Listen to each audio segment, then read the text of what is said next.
D'ordinaire, on finit la saison début juillet, pour la reprendre en septembre, avec une période de congé. Et donc on a un espace très court pour préparer, remettre en place, nettoyer, réparer les choses. Il y a pas mal de choses à recoudre, les rideaux qu'on n'a pas le temps de faire habituellement.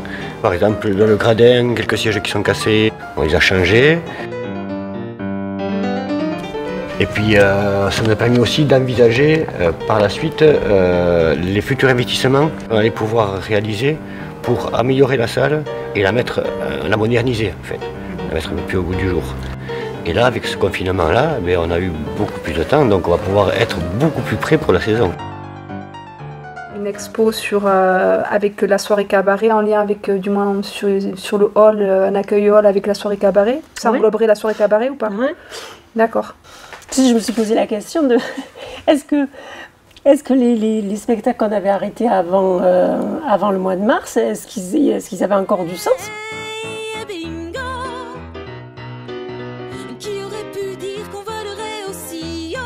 Bon, j'ai regardé les titres. Il y en a un qui s'appelle Désobéir à la fin de l'année. Il y en a un autre qui s'appelle L'entrée en résistance. Et le dernier, c'est avec Gilles Caillot, de l'attention fragile. Et son titre, c'est Le Nouveau Monde. Donc je me dis que finalement, les artistes, ils ont toujours un petit poil d'avance quand même.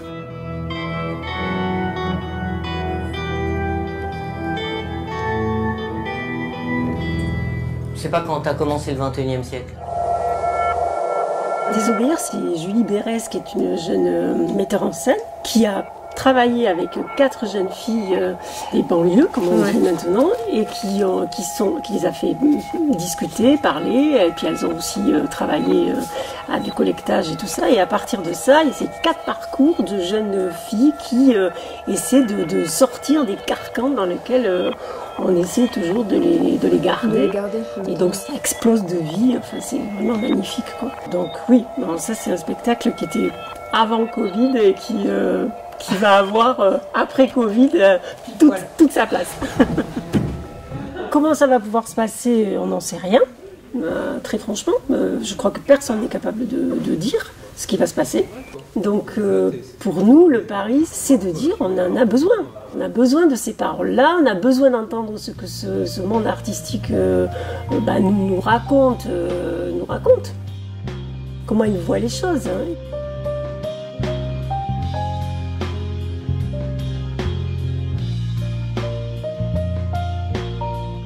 On a besoin de partager ça collectivement. On va pas faire des solos toute l'année, quoi. Donc on s'est dit, on va y aller, on va le faire. Les années passant, la petite Blanche-Neige devint une ravissante jeune fille. Si jolie que la reine ne consultait plus son miroir qu'avec une certaine inquiétude.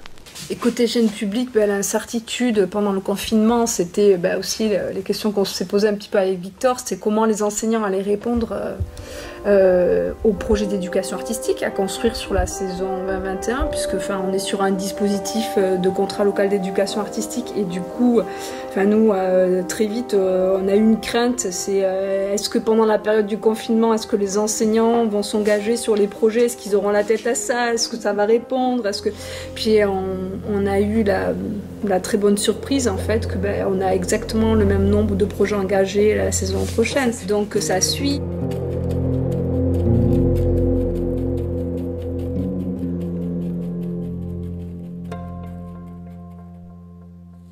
Habituellement, ma mère elle est là, à côté de moi. D'accord.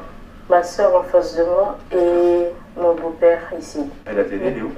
La télé, elle est à peu près là où il y a la porte. Quand les gens nous indiquent la place qu'ils occupent à la table, tout de suite, ça raconte qui est là tout le temps, qui est là seulement de temps en temps, qui vient de partir, qui va revenir. Voilà, on a toujours quand même 37 projets classe APELC l'année prochaine à monter, que ce soit pour les primaires, collèges ou lycées.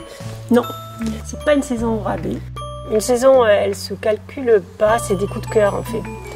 On a aimé ça et on va aller faire l'impossible pour que la compagnie vienne dans des bonnes conditions. C'est d'abord ça le critère, évidemment.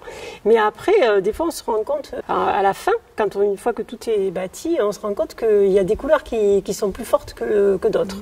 Et là, cette année, la place des femmes est très importante. Alors, les femmes créatrices, c'est-à-dire les metteurs en scène, les metteuses en scène, les chorégraphes, les musiciennes.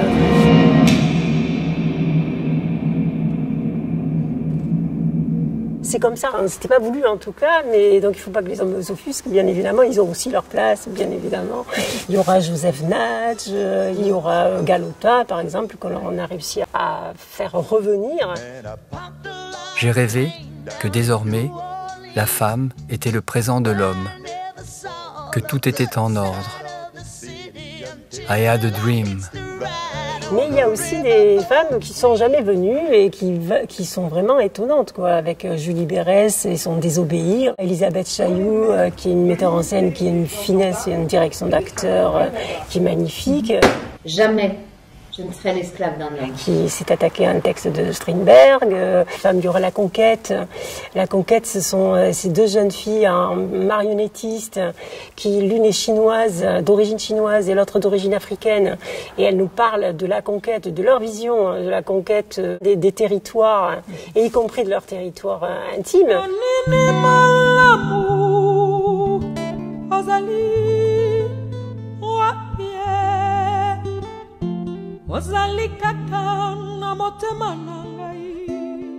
Il y aura du jazz.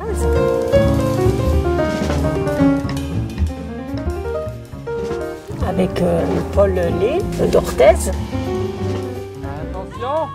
On est là pour se divertir et pour partager des choses joyeuses, mais le théâtre, c'est aussi fait pour avoir une vision, enfin en tout cas comprendre un peu comment va le monde.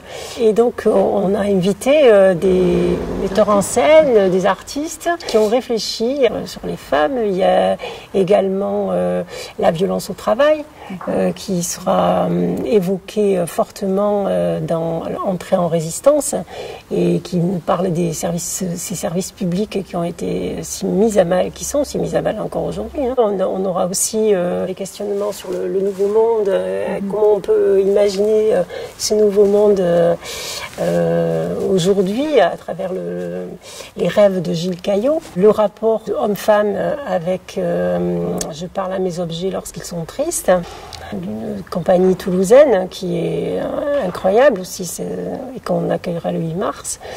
Voilà, donc c'est des questionnements qui, je crois, dont on a besoin pour réfléchir. Debes actuar. ¿Qué obra? La gaviota. Chejo. Sí, claro. Recuerda, eres Arcadina. ¡Ay, sí sé quién soy! Soy una gaviota. No, soy una actriz. Qui c'est qui tire les ficelles de tout ça? On s'est toujours posé la question. Quel nouveau monde, qui tire les ficelles? Et il se trouve que la marionnette est quand même assez incroyable pour nous parler de tout ça. Moi, c'est pas tant le spectacle que je viens voir, c'est plus passer du temps dehors, voir des gens discuter.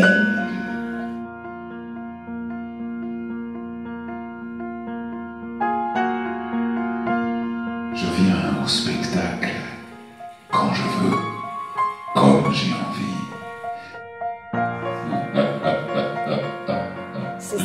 C'est incroyable, le monde de la marionnette. Ça nous ouvre des horizons vers l'imaginaire, bien sûr, vers les textes, vers la drôlerie ou la tragédie. Et on aura un focus, comme d'habitude, en novembre, mais également des rendez-vous au courant de l'année, avec des Catalans en octobre, avec une Chilienne en février. Et c'est un art qui se balade un peu partout.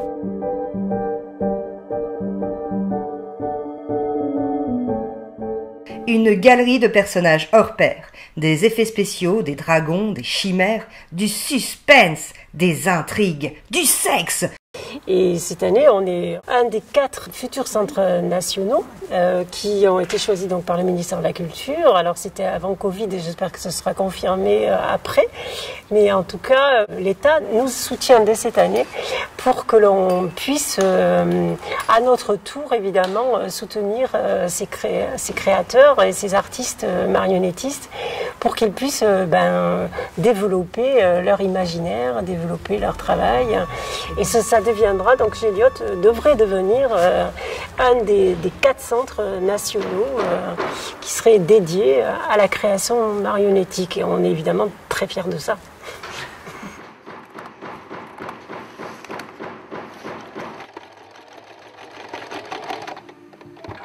Pour fêter la marionnette, on s'est dit on ne veut pas qu'il y ait des spectateurs et des marionnettistes et des musiciens.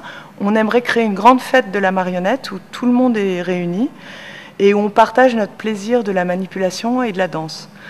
Donc on va transmettre un peu les fondamentaux, quelques bases pour apprendre à manipuler, mais après il faudra que chacun se lance sur la piste de danse avec les objets, avec son envie de partage. Voilà. Ok, ça marche ainsi. Et ça, c'est au-dessus du public, parce que le public est là. D'accord. Ah oui, donc ils sont forcément en donc l'air. ça, c'est ok. Ah ben ça, je sais pas. J'ai pas les horaires, moi. C'est juste pour savoir, ça me surprend. Mais on n'en a pas parlé. Donc moi, on se met le point d'interro, comme ça on affine. Oui, ça aura fait 6 mois qu'on n'aura pas fait un spectacle.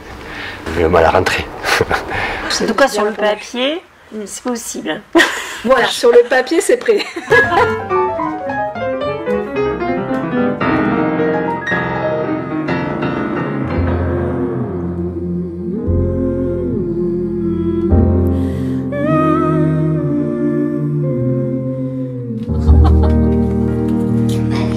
Bravo, vraiment bravo. J'ai un seul mot,